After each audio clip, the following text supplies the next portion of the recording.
What's going on, guys? National Master James Canty III here with Chess.com, and today we have Game of the Day with Tournament Arc. With the white pieces, we have Rustage, and with the black pieces, we have SydSnap. Let's get right into it, guys. Now, Rustage plays d4, SydSnap responds d5. Now, they're both beginners here, so let's see what we can learn from the game.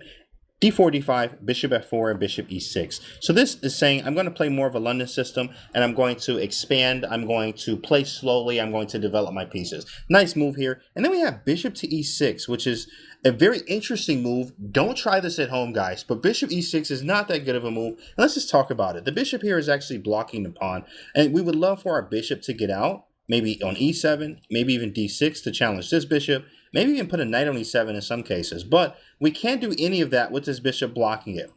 Also, if we ever wanted to get a rook to an open file, because usually the e file can open up, we won't be able to do that because the bishop is blocking everything. So this is not our best move unless we have an intention to it. Let's just keep watching and see what happens here. So after bishop e6, e3, and then f5. f5 is now making his bishop even worse than what it is a move ago, and it looks like a big pawn here. The pawn would rather be on e6 here than it is on e7, and the bishop would rather be on c8 still. Just trying to figure out what we're going to do with this bishop, and instead of committing it now.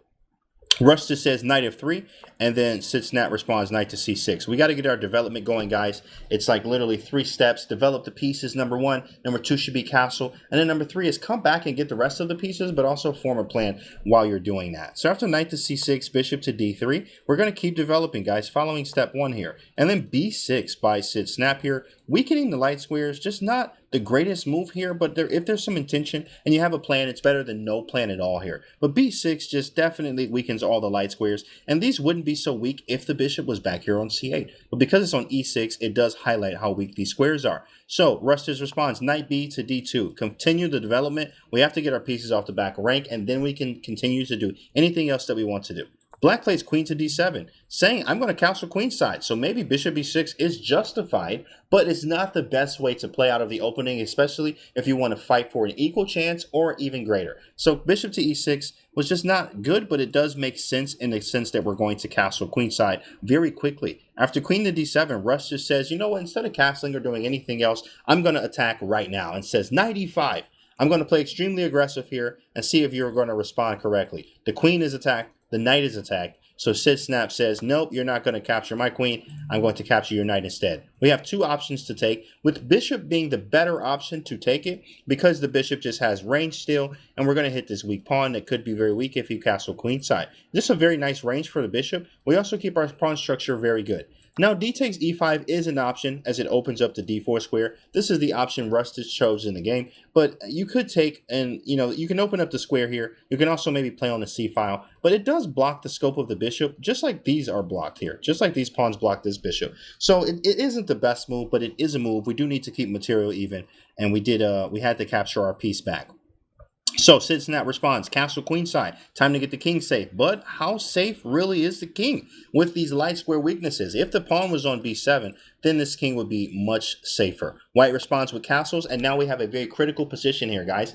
Plans and ideas for both sides are very clear. If they aren't clear, you're going to learn today. Here, with the sides castling on opposite sides, you need to make sure that whoever gets to the king first is going to win. And that is the whole idea of this right now. So let's see what happens. g6 happens, probably playing bishop to g7, also preparing h6, which could have been played anyway, but h6 and g5.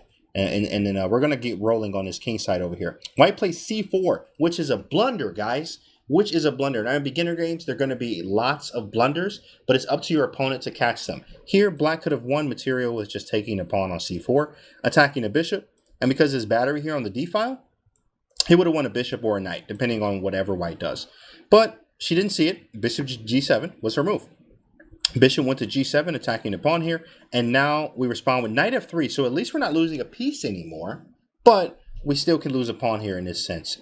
SydSnap does take the pawn this time, d takes c4, and now we have a spectacular move here, or a spectacular plan that led to some spectacular moves. Knight to d4. Whoa, it's a spectacular move in its own way, but it actually is a blunder, guys. Knight to d4 is not the best move. We are hanging a pawn or hanging a piece here. The piece is hanging, and if your pieces are threatened, you just you got to move him, or you have to find an equal or stronger threat to offset that. But this bishop is hanging. He plays knight to d4 with the intention of just trying to maybe open the file, or maybe just sacrificing a piece. Well, let's see what happens. C takes d3. She is now up a piece now, and white is actually losing in this position so far. Let's see what happens. h6 is now played. Says, I'm going to go for it. It's time to attack your king. Rustage says the same thing. A4. Whoever gets to the king first is going to win. I know I'm down a piece, but the game's not over yet. And that's something that you should always notice and pay attention to. Yeah, I'm down a piece, but it's not over. And of course, we do know that we're gonna attack your king because you're gonna try to attack ours. So G5 happens, and then here we go. Queen A6 check. Whoa. King B8. Knight to b5, attacking another piece, or actually sacrificing another piece here. The bishop, he's already down one piece. Now, if this is captured, there's actually a mate in 2. Queen takes a7, followed by queen a8, checkmate, and have a good day. Knight to b5, what a move here, guys. So, SydSnap responds with bishop to c4, actually, not even stopping the checkmate, because queen takes a7, queen a8 is mate. So, after queen takes a7, king to c8, Rustage plays knight to d6. Oh my goodness, queen a8 was checkmate. We missed it. He didn't see it. When you have checks, guys, look at all of them. See which one works the best.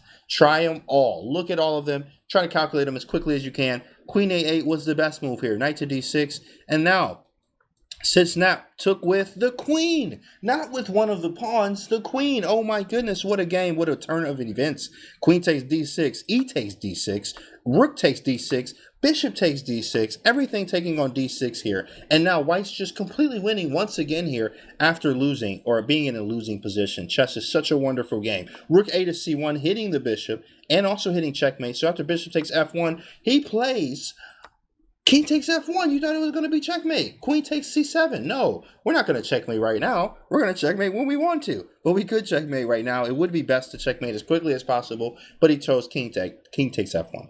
So look for your checks and captures, guys. This is how you avoid these all the time. Is every move, if you can, especially if you're in time trouble, or if your time permits it, you should be looking for the checks and captures every move. After king takes f1, we have knight to f6, and mate is on the board again, but we choose rook takes c7, which is not checkmate, but the king goes to d8. And now, what do you think he plays here, guys? Wild game. Does he play queen e8? That's not checkmate. I mean, rook d7? He actually chooses the only move that is checkmate this time, which is queen b8 checkmate. What a wild game, a wild turn of events. This was also a must-win situation for SydSnap, because this helped Rustage go 2-0 to win the match here for Tournament Arc. And it would have made it 1-1. So very interesting chess here, guys. This was beginner chess, but this was Tournament Arc. We learned something here. It was amazing, and you can always learn things from beginner games and also analyzing your own games, guys. So this was Game of the Day. I'm National Master James Canty III here with Chess.com, guys, and I will see you on the next video.